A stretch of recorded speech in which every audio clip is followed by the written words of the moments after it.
ଖଳିସାହି ମୁଖ୍ୟ ରାସ୍ତା କଡ଼ରୁ ଆମିଷ ବଜାର ହଟିବ କେବେ? ସର୍ବସାଧାରଣଙ୍କ ଆଗରେ ଆମିଷ କଟାକୁ ନେଇ ଅସନ୍ତୋଷ ଦେଖାଦେଇଛି। ଏଠାରେ ହେଉଥିବା ଜୀବହତ୍ୟା ସ୍କୁଲ ପିଲାଙ୍କ ଉପରେ ପ୍ରଭାବ ପକାଉଛି। ଏଥିନେଇ ବାରମ୍ବାର ଅଭିଯୋଗ ହେଉଥିଲେ ମଧ୍ୟ ସ୍ଥାନୀୟ ପ୍ରଶାସନ ଜାଣିଶୁଣି କୌଣସି ପଦକ୍ଷେପ ନେଉନାହିଁ, ଯାହାକୁ ନେଇ ଅସନ୍ତୋଷ ବ୍ୟକ୍ତ କରିଛନ୍ତି ସ୍ଥାନୀୟ ବାସିନ୍ଦା।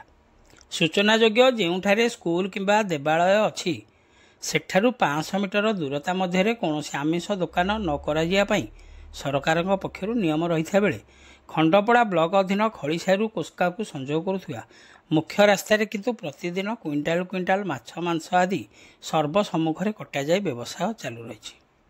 ଏହି ରାସ୍ତା ଦେଇ ପ୍ରତିଦିନ ସ୍ଥାନୀୟ ବାସିନ୍ଦାମାନେ ମନ୍ଦିରକୁ ଯାଉଥିବା ବେଳେ ଛୋଟ ଛୋଟ ପିଲାମାନେ ନିକଟସ୍ଥ ସ୍କୁଲକୁ ପାଠ ପଢ଼ିବା ନିମନ୍ତେ ଯାତାୟାତ କରନ୍ତି। ହେଲେ ଏପରି ଜୀବହତ୍ୟା ଦୃଶ୍ୟ ପାଠପଢ଼ା ପିଲାମାନଙ୍କ ଉପରେ କି ପ୍ରଭାବ ପକାଉଥିବ ଆପଣମାନେ ଅନୁମାନ କରନ୍ତୁ। ଏହି ରାସ୍ତା କଡ଼ରେ ଥିବା ଦୋକାନଗୁଡ଼ିକ ସରକାରୀ ଜାଗାରେ ନିର୍ମାଣ କରାଯାଇଥିବା ଜଣାପଡ଼ିଛି। ଏଠାରେ କିଛି ଅସାଧୁ ଲୋକ ଏହି ଦୋକାନଗୁଡ଼ିକ ମଧ୍ୟରୁ କିଛି ଦୋକାନ ଘର ନିର୍ମାଣ କରି ଭଡ଼ା ସୂତ୍ରରେ ଦେଇ କିଛି ଟଙ୍କା ମଧ୍ୟ ପାଉଥିବା ସୂଚନା ମିଳିଛି।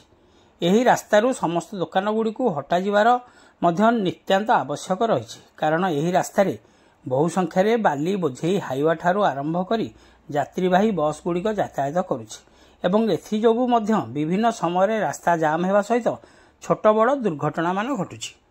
ଏଠାରେ ଏହି ଆମିଷ ଦୋକାନଗୁଡ଼ିକ ହେବା ଦ୍ୱାରା ଅସ୍ୱାସ୍ଥ୍ୟକର ପରିବେଶ ସୃଷ୍ଟି ହେଉଛି।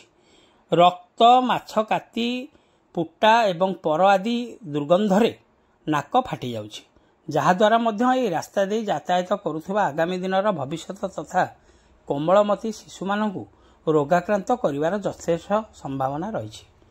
ସ୍ଥାନୀୟ ବାସିନ୍ଦାଙ୍କ ସ୍ୱାର୍ଥ ଦୃଷ୍ଟିରୁ ଏହି ରାସ୍ତାରୁ ଆମିଷ ଦୋକାନଗୁଡ଼ିକ ଅନ୍ୟତ୍ର ସ୍ଥାନାନ୍ତର କରାଗଲେ ଓ ଏହି ରାସ୍ତା କଡ଼ରେ ଥିବା ସରକାରୀ ଜାଗାରୁ ଦୋକାନଗୁଡ଼ିକୁ ଉଚ୍ଛେଦ କରାଗଲେ ଉଚିତ ପଦକ୍ଷେପ ହୁଅନ୍ତା ବୋଲି ଅନେକ ବୁଦ୍ଧିଜୀବୀ ମତବ୍ୟକ୍ତ କରିଛନ୍ତି।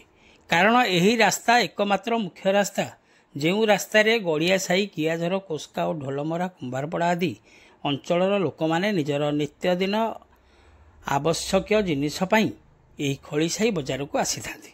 ଏଣୁ ଏଥିପ୍ରତି ସ୍ଥାନୀୟ ବିଧାୟକ ଓ ସ୍ଥାନୀୟ ତହସିଲ ପ୍ରଶାସନ ଏବଂ ଜିଲ୍ଲାପାଳ ସ୍ୱତନ୍ତ୍ର ଦୃଷ୍ଟି ଦେଇ ତ୍ୱରିତ ପଦକ୍ଷେପ ନେବା ପାଇଁ ସାଧାରଣରେ ଦାବି ହେଉଛି। ଖଣ୍ଡପଡ଼ାରୁ ସନ୍ତୋଷ କୁମାର ସାହୁଙ୍କ ରିପୋର୍ଟ, ଖଣ୍ଡପଡ଼ା ଖବର।